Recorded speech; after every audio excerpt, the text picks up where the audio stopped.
Hello everyone, I hope you are doing well. So in this video we are going to start with the topic transaction. As curriculum development हम कर चुके हैं, transaction करने वाले हैं. So last के कुछ दो ही टॉपिक्स रह गए हैं फॉर पीजीटी एंड टीजीटी, वो भी हम जल्दी कवर अप कर लेंगे. आज की वीडियो थोड़ी शॉर्ट होने वाली है क्योंकि जो ट्रांजैक्शन टॉपिक है उसको करिकुलम और के साथ जोड़ा गया है और ये छोटा सा ही टॉपिक है. तो ट्रांजैक्शन होता क्या है? देखो, ट्रांजैक्शन अगर मैं बात करूँ सिंपली, आपको क्या समझ में आता है? अगर आपने कभी ये वर्ड नहीं सुना है तो आपने सिंपली आपने बैंक्स में सुना होगा कि हमारी कुछ ट्रांजैक्शंस हुई हैं, है ना.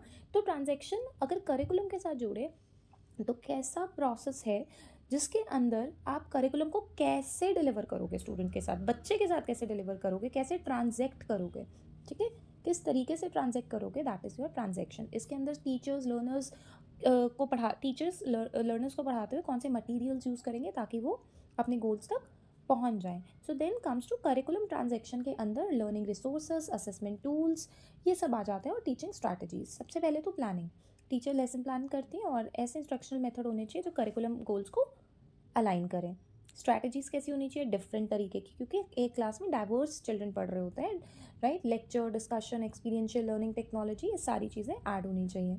रिसोर्सेज कैसे होने चाहिए कि टेक्स्ट बुक हो, मल्टीमीडिया भी हो सकता है, ऑनलाइन टूल्स, टीचिंग एड्स भी हो सकता है. किसी दिन टीचर जाके कंप्यूटर लैब में जाके उनको एक लाइव वर्कशीट दे सकती है करने के लिए, है ना.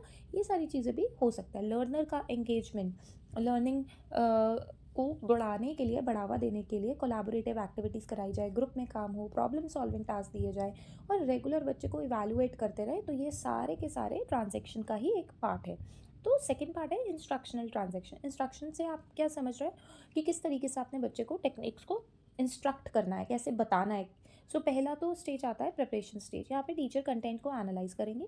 जैसे आपका कोई भी टॉपिक है, मान लीजिए लाइट है, तो लाइट टॉपिक को आपने एनालाइज किया, क्या चाहते हैं आप बच्चे को एंड में कि उसको मान लो ट्रांसपेरेंट, ट्रांसलूसेंट, ओपेक समझ में आ जाए, है ना. और डिलीवरिंग द लेसन, उसके बाद आप उसको एग्जीक्यूट करोगे. एग्जीक्यूट में आप प्रेजेंट किस तरीके से करने वाले हो, ट्रांसपेरेंट चीज़ें लेके जा रहे हो, ट्रांसलूसेंट या ओपेक, ठीक है. फैसिलिटेशन ऑफ डिस्कशन, फिर बच्चों को बोला ओके क्लास में से अब कोई भी ऐसी चीज़ें निकालो जो ओपेक हो, ट्रांसपेरेंट हो, ट्रांसलूसेंट हो, है ना. उसके बाद बच्चों से फिर फीडबैक मांगा और अगर कोई क्लैरिफिकेशन है तो वो.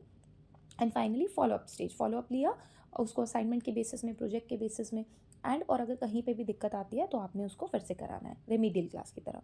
सो stage strategies of effective curriculum and instructional transaction. तो कैसे आप इंस्ट्रक्शन ट्रांजेक्शन करोगे, ठीक है, क्या स्ट्रैटेजीज अपनाओगे? ऐसी स्ट्रैटेजीज जिसके अंदर ग्रुप डिस्कशंस हो, रोल प्लेज हो, केस स्टडीज़ हो, ताकि लर्निंग इंटरेक्टिव बने.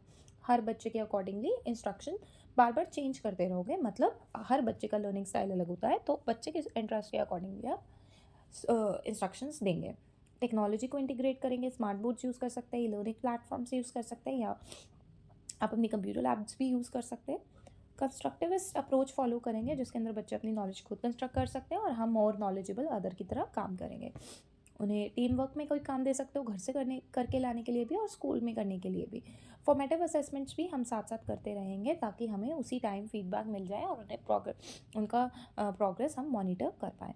अब टीचर्स का क्या रोल है करिकुलम और इंस्ट्रक्शन ट्रांजेक्शन में? एक तो वो फैसिलिटेटर्स है. हम ना फैसिलिटेटर्स अब इसलिए बोलते हैं क्योंकि हम सिर्फ और सिर्फ उनको क्या करते हैं, हम उनकी सिर्फ स्कैफोल्डिंग करते हैं, है ना. हम उनकी सिर्फ स्कैफोल्डिंग करते हैं, यानी हम सिर्फ गाइड की तरह काम करते हैं, बाकी सारा काम जो होगा वो खुद ही करेंगे, ठीक है. जहाँ पर भी उनको कोई दिक्कत आती है वहाँ पर हम उनको हेल्प आउट करेंगे.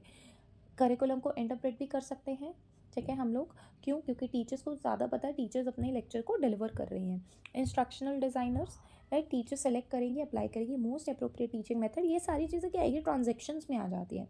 इवैल्यूएटर रेगुलर असेसमेंट्स इवैल्यूएट करेंगे कि करिकुलम ऑब्जेक्टिव फुलफिल हो रहा है या नहीं. Teachers incorporate new techniques also ताकि लर्निंग प्रोसेस ईजी हो जाए. नाउ चैलेंजेस क्या आती है ट्रांजेक्ट करते हुए एक लेक्चर को? आपने सोचा चलो आज जाके मैं रिफ्लेक्शन ऑफ लाइट कराऊंगी, बट उसको कराते हुए क्या चीज़ें दिक्कत आ सकती है? देखो, एक क्लास में डाइवर्स लर्नर है, हो सकता है किसी को आपने वर्बली समझा दिया, उसने समझ लिया, पर जब किसी को आपने प्रैक्टिकली करके नहीं दिखाया तब तक उसको बाउंसिंग बैक ऑफ लाइट नहीं समझ में आया, है ना. रिसोर्स, कई बार रिसोर्सेज ही नहीं है. मान लीजिए कि आपके पास लेज़र लाइट नहीं है, मान लीजिए आपके पास प्रिज्म नहीं है ना. तो ये सारी चीज़ें भी, रिसोर्सेज नहीं होंगी, वो भी एक तरीके का ट्रांजेक्शन के अंदर रुकावट पैदा करेगा. करिकुलम का बहुत ओवरलोड है, बहुत ज़्यादा करिकुलम बना दिया, उसको सिलेबस को कंप्लीट नहीं हो पाएगा. टीचर अगर प्रिपेयर नहीं है तो करिकुलम डिलीवर नहीं हो पाएगा, यानी ट्रांजेक्ट नहीं हो पाएगा. सो बेसिकली ट्रांजेक्शन क्या है? Transaction and instruction is a critical process that ensure the smooth transfer कि नॉलेज, स्किल्स और वैल्यूज स्टूडेंट को दिए जा रहे हैं स्मूथली, और उसमें प्लानिंग भी हुई थी टीचर की, ठीक है, प्रिपेयर भी किया और टीचर ने, और टीचर्स एक इंपॉर्टेंट रोल प्ले करते हैं bridging the gap between curriculum design and learning outcome. That's all for today. I hope you are liking this series, so please like, share and subscribe. Thank you so much for watching.